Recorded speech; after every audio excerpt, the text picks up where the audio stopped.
bagaimana orang yang miskin, sahabat yang miskin ini bersedekah. Kalau Umar bin Khattab semua hartanya untuk agama karena ada. Kalau Utsman bin Affan banyak kisah ini, semua hartanya untuk agama karena ada. Abi Thalha kaya raya, Abi Dahdah kaya raya, seorang sahabat yang miskin, namanya Ali bin Abi Thalib karamallahu wajhah. Saking miskinnya Ali bin Abi Thalib menikahi anak Rasulullah namanya Fatimah, itu maharnya Rasul yang berikan. Karena Ali nggak punya apa-apa, bro miskin, mau menikah anak Rasulullah lagi, Fatimah yang bantu ayah berduanya Rasulullah. Suatu hari Ali bin Abi Thalib pulang ke rumah. Dia tanya Fatimah binti Rasulullah, "Ya istriku, apa yang ada hari ini untuk suamimu?" Kata Fatimah, "Ya suamiku, hari ini kita nggak punya apa-apa. Yang nyopeng 6 dirham. Dan uang 6 dirham ini upah saya kerja kemarin, memutar bulu dombanya oleh Salman Al-Farisi. Nyopeng 6 dirham." Kata Fatimah, "Ya suami, rencana bumohnya nak jauh bukan?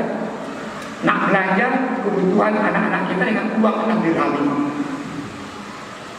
Kata Ali bin Abi Thalib, "Ya istri, engkau dah capek bekerja, kahit drone, nunjuk dari malu, bahan jangan, bayang kebutuhan anak-anak kita."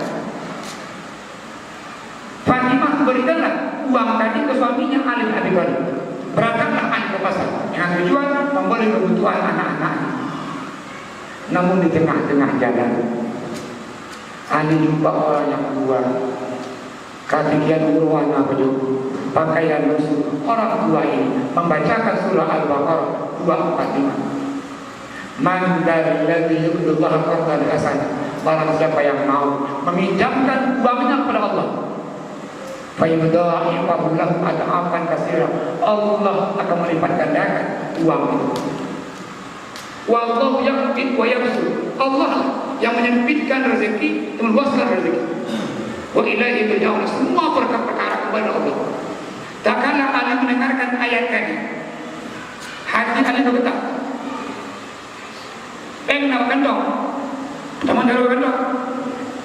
Nabi bilang, sesaat berpikir, nyopek untuk makanan anak-anak saya.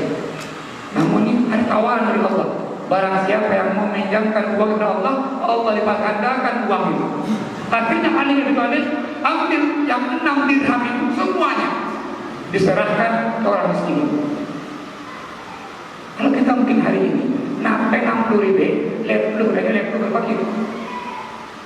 Namun Ali tidak, nampek 6 dirham semuanya diserahkan.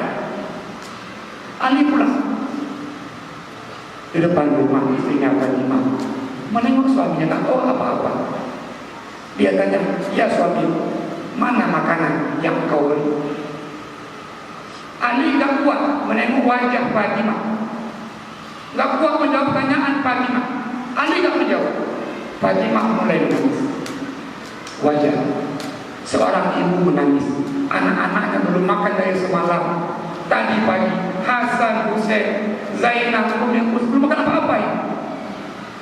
Maka menangislah Fatimah karena sayangnya sama anak-anaknya dan wajar. Sama kita juga hari ini, kalau anak-anak kita nggak makan, kita sedih. Fatimah juga menangis. Kembali Fatimah bertanya, "Ya suami, bukankah engkau tadi ke pasar untuk beli makanan? Mana makanannya?" Namun lagi-lagi Ali tak menjawab. Bertambahlah tangisnya Fatimah tadi. Di tengah-tengah nangis itu Fatimah kembali bertanya, "Ya suami, kemanakah uang yang 6 dirham itu?" Baru Ali menjawab, "Ya istri, uang yang 6 dirham itu saya pinjamkan kepada Allah."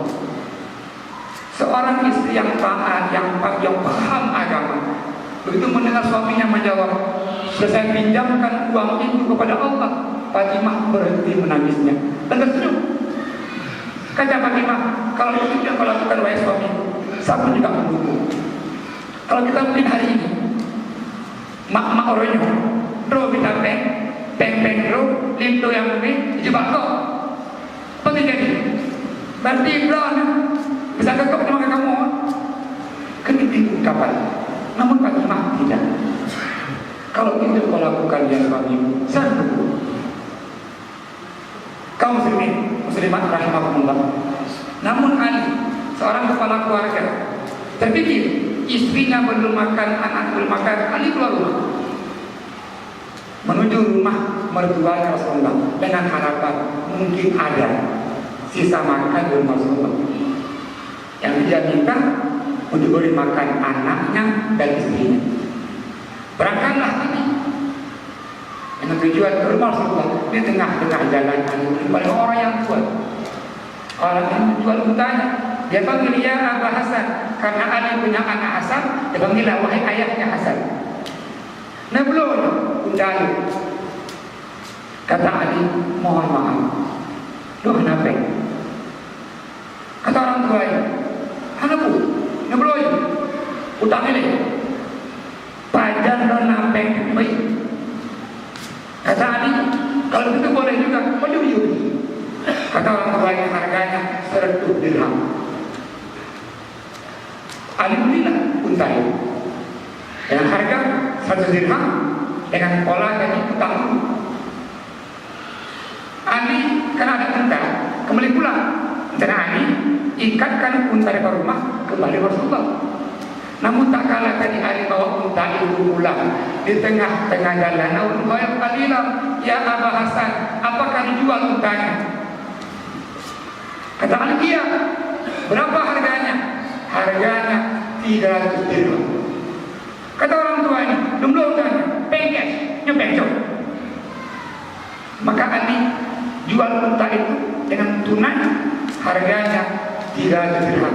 Ali kembali ke pasar beli semua kebutuhan anak-anaknya. Dan mereka pulang sampai yang Fatimah tanya, dari mana uangnya? Fatimah heran, kok ada ini? Ali ceritakan. Kaum muslimah rahimahullah, kembalilah Ali ke Masjid Nabawi.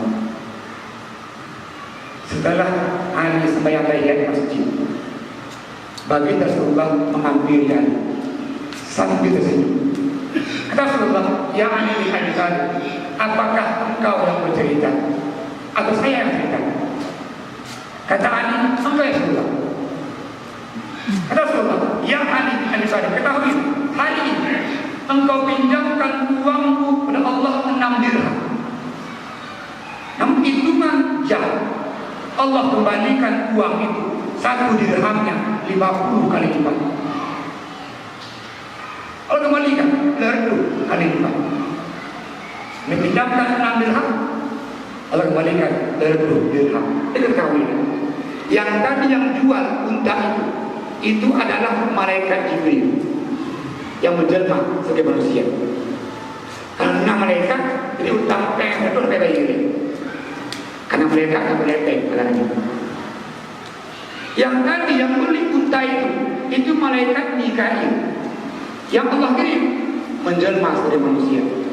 Lantas saya cakap sebuah hadis yang bunyinya, ma min yaumin yusbihul ibad. Setiap pagi hamba itu bangun dari tidurnya, illa malikani yanzilani, Allah kirim 2 malaikat setiap pagi, setiap hari 2 malaikat. Wal wahid yaqul, salah seorang malaikat itu berdoa, Allahumma a'ti munfiqan khalaqa, ya Allah berilah ganti harta orang-orang yang mau bersedekah.